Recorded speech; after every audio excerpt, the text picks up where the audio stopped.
While working overtime, I received a text message saying a killer had entered the building. Go downstairs without authorization. At the same time, we didn't take it seriously. He sent us a message. I've arrived home safely, but our phones could still connect to his Bluetooth. Clearly, he was still near us. I saw that the sender was a stranger's number, but it was sent to everyone in the company. Wang Jie, who was sitting next to me, was the first to laugh. Ha ha ha, who is pulling this prank? They just want us to keep working overtime, right? Oh, whatever, I'm going home. Wang Jie grabbed his bag and left. That text message was quickly put to the back of our minds. However, 40 minutes later, a girl named Mong Mong suddenly said something was wrong. Why is Wang Jie still nearby? Mong Mong held up her phone. She had just wanted to use Bluetooth to send a file to the colleague next to her. But when she searched for nearby people to share with, she found that old Wang was also nearby. Thinking back to that text message just now, everyone's expressions began to look a bit off. I guess Wang just left his phone here.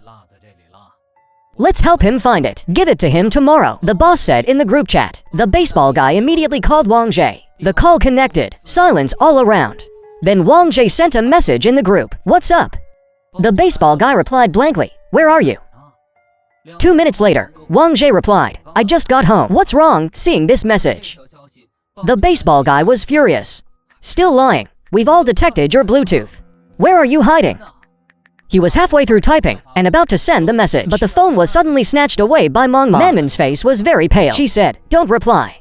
The person sending the message is not Wang Jie. Mong Mong raised her finger and pointed at the chat interface. Wang Jie usually never uses punctuation when sending messages. He always uses spaces to separate sentences. Everyone was stunned for a moment. They each opened their phones and scrolled through history. Wang Jie didn't use punctuation before. The baseball guy scratched his head. Well, maybe he occasionally changed his habit?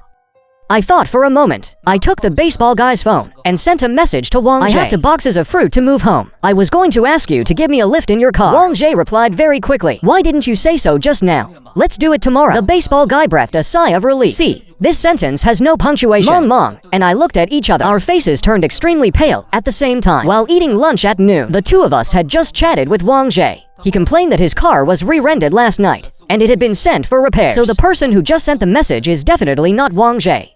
And the most terrifying thing is, the previous message had punctuation. This one immediately didn't. This means this person can hear us speaking. This person is very likely hiding nearby right now, eavesdropping on us.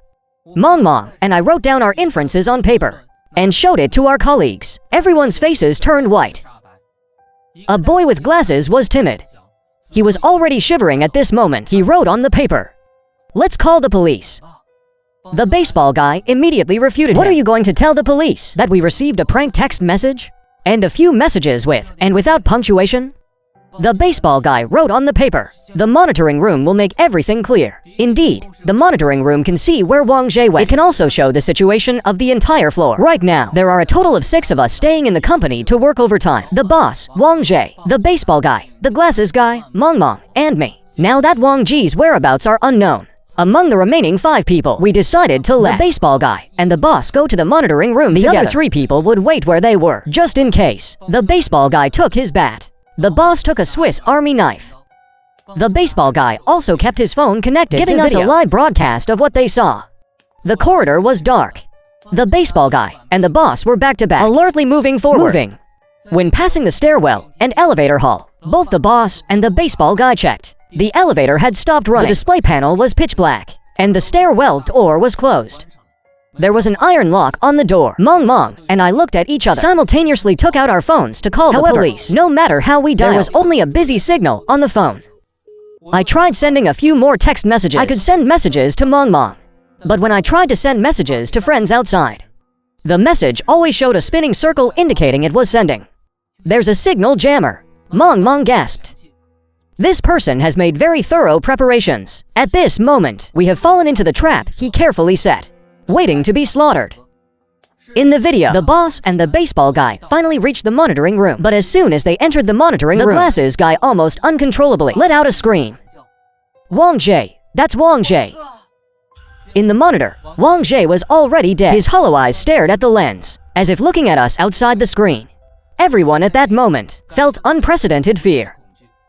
The body has been found. Then what about the killer? Among the dozens of display screens in the monitoring room were empty. On the entire floor, except for the dead Wang Jie and the 5 of us, there was no one else, which means the person who killed Wang Jie is among us. And at that same instant, the baseball guy's terrified shout suddenly came from the phone. "Boss, what are you doing?" The video link was cut in the next second. A few seconds later, a voice message from the baseball guy popped up in the WeChat group. The boss suddenly tried to kill me just now. Fortunately, I am strong and reacted quickly. He was killed by me in self-defense. I'm coming back now. You are all still in the company, right? Sent to the group, along with the voice message, was also a photo.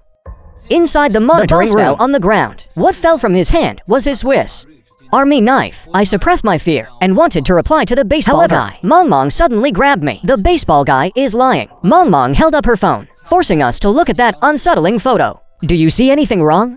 I shuddered violently. I understood. If the boss was killed while trying to sneak attack the baseball guy and was counter-killed, then he should have been hit from the front by the baseball guy. But right now, brains and blood are flowing from the back of his head. He was attacked from behind.